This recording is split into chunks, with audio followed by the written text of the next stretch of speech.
Shalom, shalom, frères et sœurs en Christ, et bienvenue à la Rhapsodie du vendredi 11 février 2022.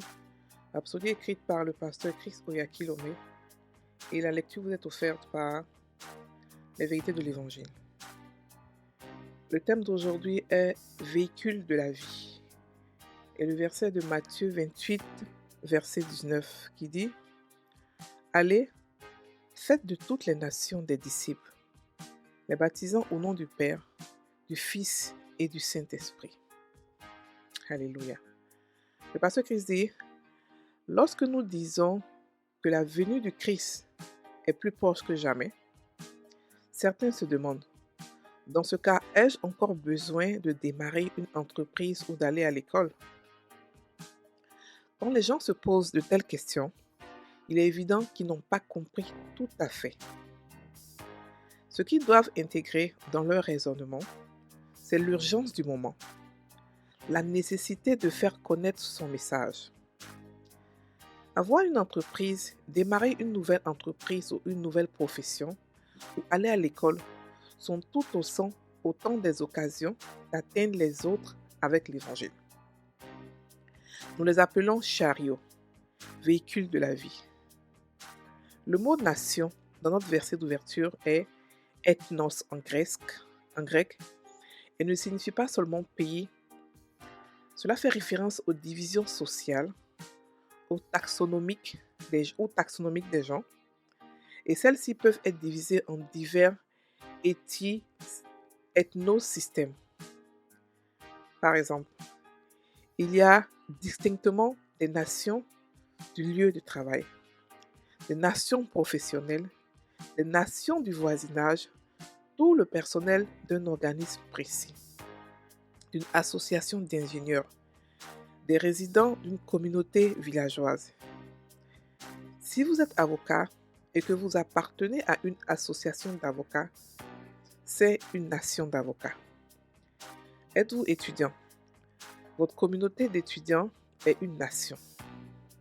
Selon la définition de notre verset d'ouverture, vous devenez le prédicateur dans votre monde. Alléluia.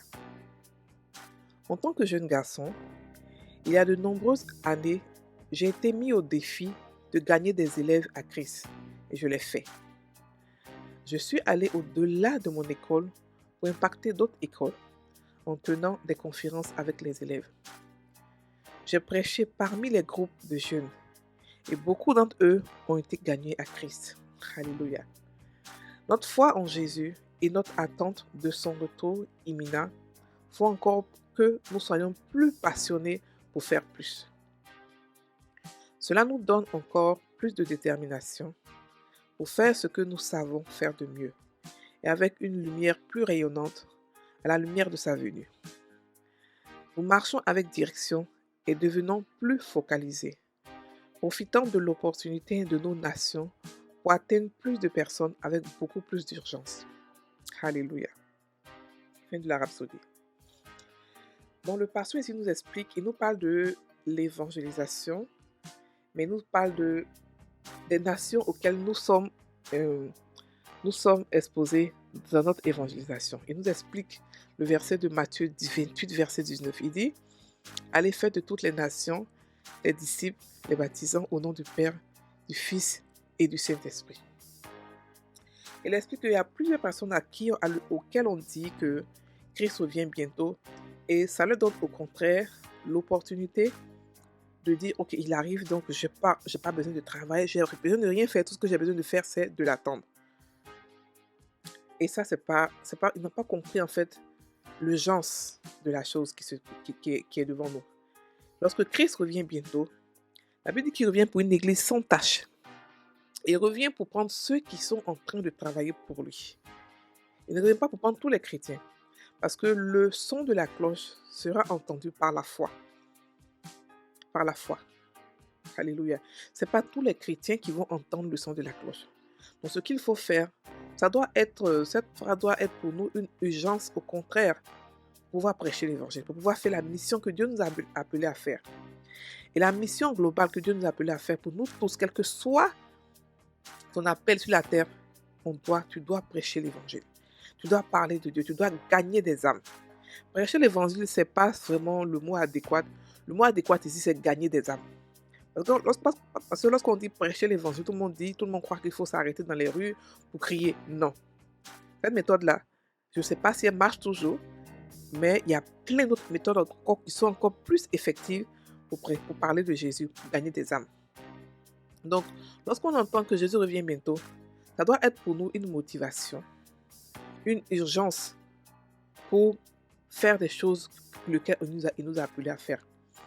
Commencer une entreprise ou démarrer un business ne veut pas dire que parce qu'il va venir bientôt, tu ne dois pas le faire parce que tu ne veux pas rester au milieu pendant qu'il arrive. Non, non, non. C'est mieux qu'il vienne te voir en train de travailler, en train de faire ce qu'il t'a demandé de faire, que de rester là à t'asseoir et d'attendre qu'il va venir.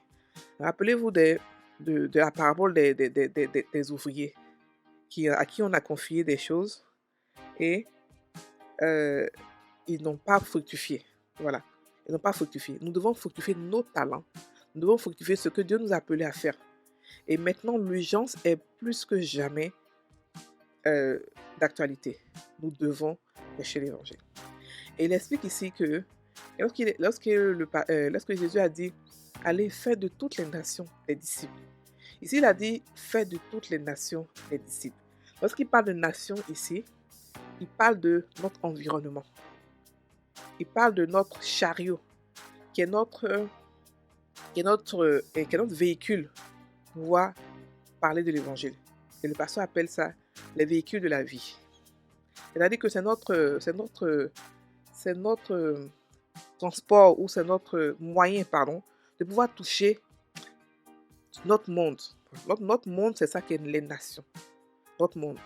Et il a expliqué ce que c'est que nation professionnelle, nation du voisinage, nation, tout ce que vous pouvez imaginer. Nation. Mais lorsqu'on parle de nation, en fait, on veut dire ceux qui sont autour de vous. Partout où passer. Que ce soit autour de vous, immédiatement ou loin. Nous pouvons toucher tout le monde. Le gain d'âme pour les chrétiens, c'est un style de vie. C'est pas quelque chose qu'on fait forcément quand c'est organisé. On peut l'organiser, c'est vrai. Mais il faudrait qu'on ait ça dans notre esprit tout le temps. Qu'on doit toucher des âmes. Qu'on doit toucher. Il a dit, allez de toutes les nations et faites de toutes les nations mes disciples. Donc ce qu'on doit faire, c'est de quoi? C'est du discipleship. Qu'est-ce que le discipleship? On le prend, on le gagne à Christ, on le forme. À son tour, il va gagner quelqu'un d'autre. Et c'est comme ça que l'évangile se propage. Alléluia. Donc je répète, on le prend, on le gagne à Christ, on le forme, il devient un disciple. Et puis, on le lâche pour aller, lui aussi, prêcher l'évangile, parler de Jésus et créer aussi d'autres disciples. Et c'est comme ça que l'évangile se propage. Alléluia. Donc, il explique que lui, en tant que jeune garçon, il est parti dans plusieurs écoles, il a fait plein de choses. Il était tout jeune. Aujourd'hui, nous voyons qu'il y a des jeunes vraiment jeunes qui ont à cœur la propagation de l'évangile. Parce qu'ils ont compris que c'était l'amour de Dieu qui était écrit dans un livre, qui était montré au monde. Alléluia. Nous devons aussi le faire. Nous devons aussi avoir à cœur de pouvoir parler de sa venue, de pouvoir guider les gens, de pouvoir aider ce monde. Ce monde souffre, ce monde pleure. Et nous sommes la solution. Alléluia. Donc, le retour de Jésus doit être pour nous une motivation pour être encore plus déterminés pour faire ce que nous avons à faire. Nous sommes la lumière de ce monde. Et rien d'autre ne peut éclairer ce monde à part nous. Donc, nous devons éclairer, nous devons faire le travail qui nous a été demandé de faire. Le travail pour lequel nous sommes. Nous sommes le message et nous avons le message. Alléluia. Allons maintenant prendre la prière. Répétez après moi. Le Seigneur m'a oint pour délivrer les hommes de la servitude pour la glorieuse liberté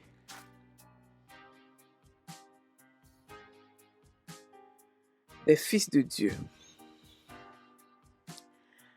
les faisant passer des ténèbres à la lumière et du péché à la justice. En ces derniers jours,